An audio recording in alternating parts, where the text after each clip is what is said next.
Rockin' Robin. So rockin' Robin, 'cause we're really gonna rock tonight.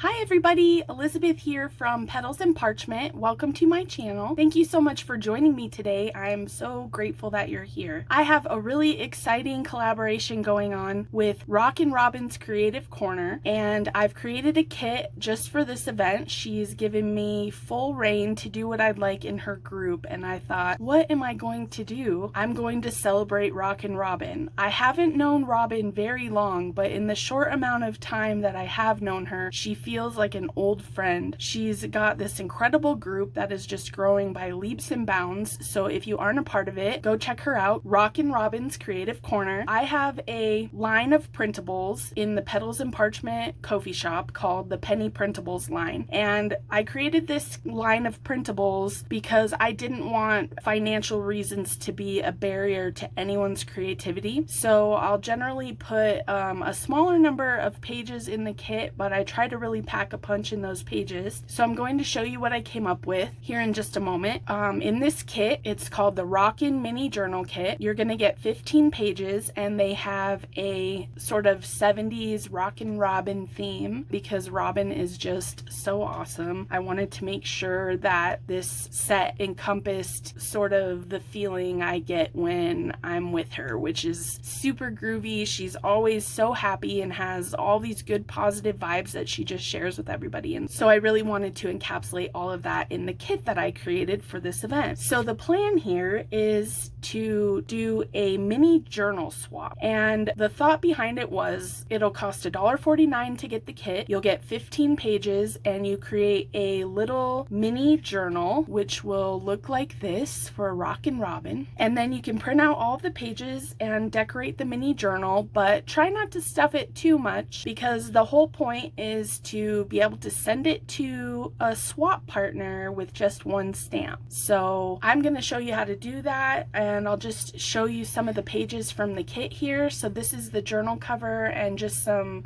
happy vibes that remind me of Robin because she's so fun. And then I printed this as my backing for the inside cover. And then I've got some ephemera here, like a jukebox and some peace, love, and happiness, and the Rockin' Robin here, a little branch if you want to perch her on a branch. And here's some fun and funky prints to go with that. I've got some pockets and little journaling cards and tags here in a variety of decorations. And then I backed it with this page. This is one of my favorite pages. This is some orange shag carpet. Do you guys remember shag carpet? And this is an envelope that you can print to send your mini journal in the mail if you'd like. Of course, you don't have to use this envelope, but that would be pretty fun. And then we've got some funky sentiments that you can use. And then I've printed the journal pages in a 5x7, so when I cut them out and fold them in half, I'll only have to trim it a little bit. And I've got those double-sided prints, so super fun patterns here, kind of a throwback to the 60s and 70s, some flower power action going on. I'm gonna get all of these cut out, then I'll come back and show you how to assemble a journal. Okay, so I went ahead and made two cute little journals, and so I thought about it, and in order to send with a stamp, you can't have staples, right? So don't staple your booklets because that would require hand processing, which is more expensive than a single stamp. So you could do a 3-hole pamphlet stitch, but something really simple that I decided to do was to just put a few pages together and run them through my sewing machine. And that was super fast, really effective. I like the way it looks. It's just really lovely. So I've got 2 booklets here. If you wanted to, you could just print the pages single-sided and glue them back to back, and then you could glue the cover onto the last 2 pages like so, and leave your spine free of glue so that it will move. So there are a lot of ways that you can create your booklet. You also get an envelope so that you can mail your journal, and I printed mine. I put the shag carpet on the inside, so you just want to follow the score lines and then burnish the folds. This is a really beginner friendly, and then you just glue the envelope closed here like so, and if you just pinch that for a second, it will adhere in no time, and we've got an envelope sturdy enough to go through the mail. Another idea I wanted to show you is that I've created a master board with all the scraps. So when I was cutting the pages, I ended up with a lot of these really colorful fun strips, so I decided to make a master board out of it. And something great that you can do with this is you can cut this into individual tags and journaling cards. So once you get, I just use like an old music sheet here, and then so I'd probably cut this into quarters, and you don't have to measure, you can just go by sight, cut it in parts if you want, or you could cut some skinny and some wider, whatever you want. Okay, so there's a couple. Sometimes, not necessarily in this instance, but sometimes it's helpful to do this upside down so that you're not looking at the patterns and getting nervous about cutting, because it always turns out pretty, so you don't even have to look. But this was small enough, I felt comfortable doing it facing up. And then you simply, if you want a tag, you can just snip the corners off here.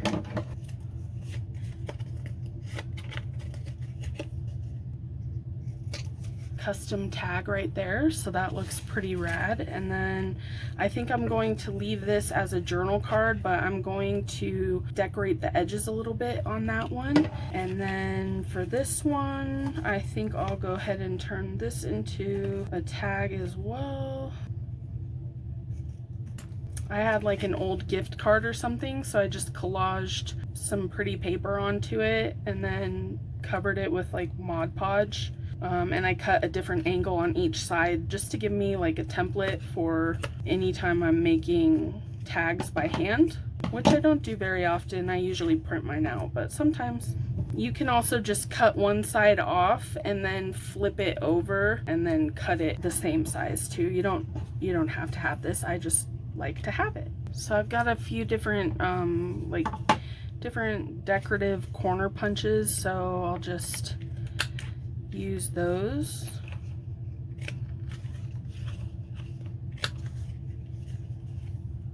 So that's fun. It's like a giant ticket kind of. This one I'm going to, let's see, what would this look like?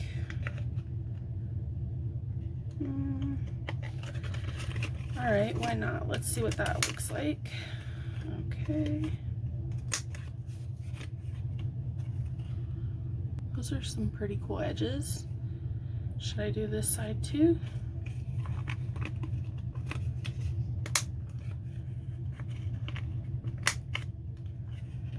I just got a few new to me punches while thrifting, and this is one of them. I haven't used it before, and I really like the effect of that one. So that's what you can do with your scraps. Turn them into a master board and then create your own tags and journaling cards. Then of course the kit comes with all of this incredible ephemera, which will help you also decorate your cute little journal.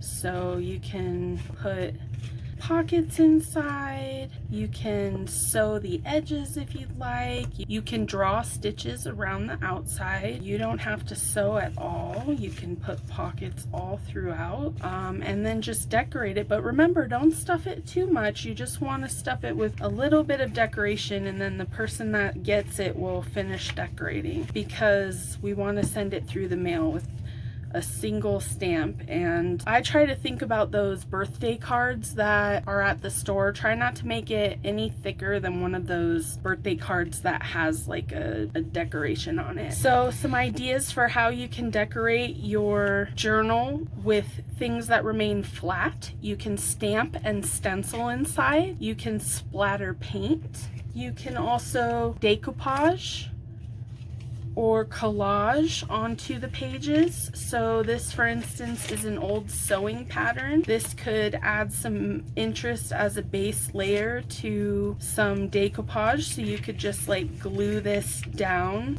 You could turn it into a pocket. You could make it the basis for a collage. So there's things you can do with old sewing patterns or napkins. You can, if you have a design that works with this 70s motif, if you have a napkin that would go with it, then that could be pretty cool if you decoupage some napkin on the pages. Also, washi tape is really fun to decorate with, and that stays flat. Additionally, these little stickers are a good way to decorate pages and keep it flat. Lastly, if you want to include any paper ephemera like these pieces here or additional stickers, these are some things that don't provide a lot of bulk but do provide a lot of interest. So you could perhaps glue this here and make a cluster with some of the decorations from the kit.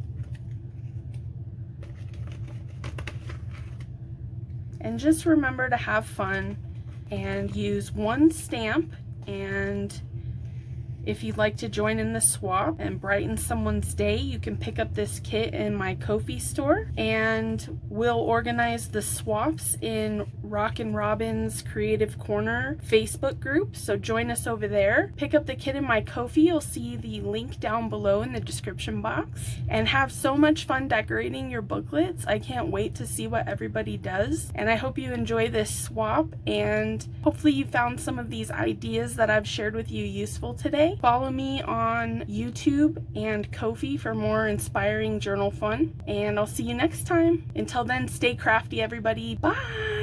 Rockin' Robin, Rockin' Robin, Rockin' Robin, 'cause we really